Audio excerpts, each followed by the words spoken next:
해드리고 싶은 공부법은 뭐냐면, 자, 이거는 이래서 빼고, 저거는 저래서 빼고, 요거는 요래서 조금 덜하고, 요렇게 공부하다 보면 점수가 합격하기에 좀 부족할 수가 있습니다. 보통은 처음에 공부를 할 때는 골라서 공부를 하다가 점차 내가 합격하지 못하고 탈락하다 보면 마음 자세가 달라져서 빼놓지 않고 공부를 하게 되는 것이겠죠. 그래서 교육과정도 마찬가지입니다. 지금 이제 3월이니까 시간이 충분히 많이 있습니다.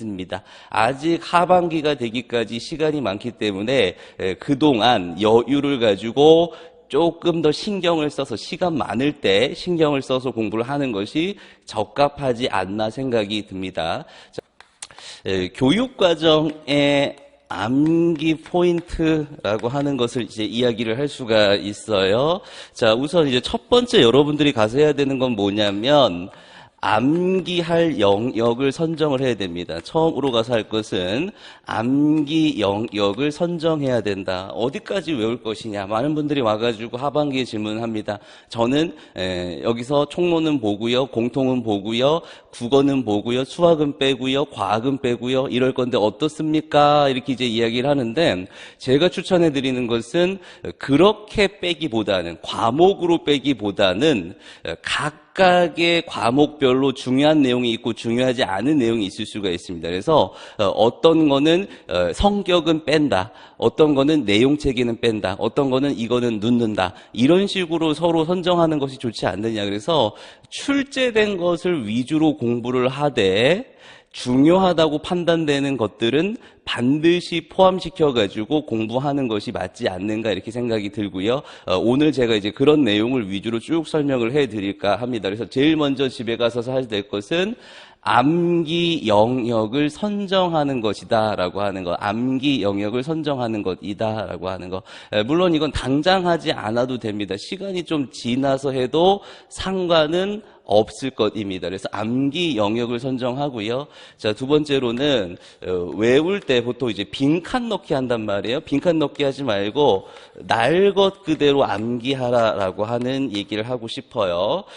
빈칸 넣기 같은 것들을 하게 되면은 사실은 나중에 이제 공부해 보면 알겠지만은 시간 낭비인 경우가 굉장히 많습니다. 어차피 빈칸 넣은 것만 출제되는 것은 아니지 않습니까? 물론 이제 빈칸 넣기를 하게 되면 마음의 위안이 오고 좀 외운 것 같기도 하고 만족감도 오고 성취감도 오고 이제 이렇지만은 줄글로 썼을 때는 쓸 수 없다라고 하는 문제점을 보이게 되는 것이죠.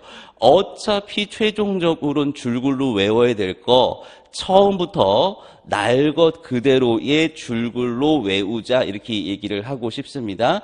빈칸 넣기 같은 것들 해서 시간 낭비하는 일들이 없도록 하자라고 하는 것 얘기를 하고 싶어요. 자, 그 다음에 중요한 건 뭐냐면 의미 단위로 암기하는 것이 중요합니다. 자, 집에 가셔가지고 어떻게 해야 되느냐, 쭉 교육과정 책이라든가 원문이 있으면, 자, 의미 단위로 연필로 이렇게 또는 샤프로 자르는 연습이 필요하다. 어차피 의미 없는 줄글의 문장이지만 그래도 이것을 갖다가 포인트를 줘서 암기하려면 의미 단위로 잘라야 된다라고 하는 것이죠. 의미 단위로 잘라서 공부해야 된다. 의미 단위로 잘라서 공부해야 된다. 그래서 집에 가셔서 쭉 되어 있는 거 한번 눈으로 읽어보시고 의미 단위로 잘라야 된다. 그리고 이제 외울 때는 어떻게 한다? 날 것 그대로 외우는데 문장의 구조가 굉장히 중요합니다. 문장의 구조를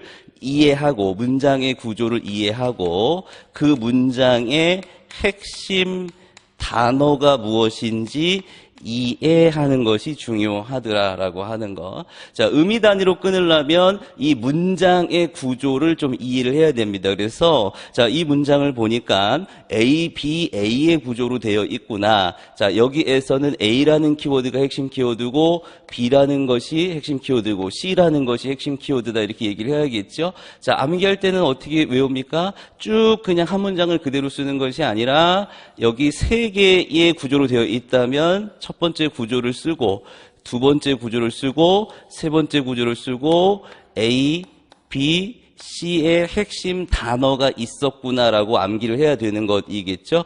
문장의 구조별로 잘라가지고 줄바꿈을 해야 된다라고 하는 것이죠.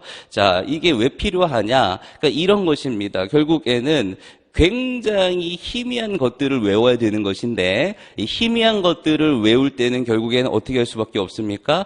조금이라도 그 구조를 외우고 그런 것들이 다가올 수 있도록 만들어줘야 되는 것이겠죠. 자, 그렇기 때문에 자, 요렇게 외우게 되면 그 문장 완벽하게 기억은 안 나지만 그때 보니까 문장은 총 3개의 구조로 되었었고 첫 번째 구조의 핵심 키워드는 이거였고 두 번째 구조의 핵심 키워드는 이거였고 세 번째 구조의 핵심 키워드는 이거였다라고 하는 것이 기억이 난다라고 하는 것이죠. 자, 그러니까 수많은 문장을 외워야 되는데 그것을 다 완벽하게 외울 수 없기 때문에 구조를 가지고 가는 것이 훨씬 유리한 전략을 취할 수 있게 된다. 이렇게 얘기를 하고 싶습니다. 실제로 이렇게 외웠던 사람들은 시험장에 가게 되면 그때 이것은 4개의 문단이었고 4개의 문장이었고 각각의 문장은 AB 구조였고 각각에서 핵심 단어는 무엇이었구나라고 하는 것이 생각이 난다. 이렇게 얘기를 하고 있습니다.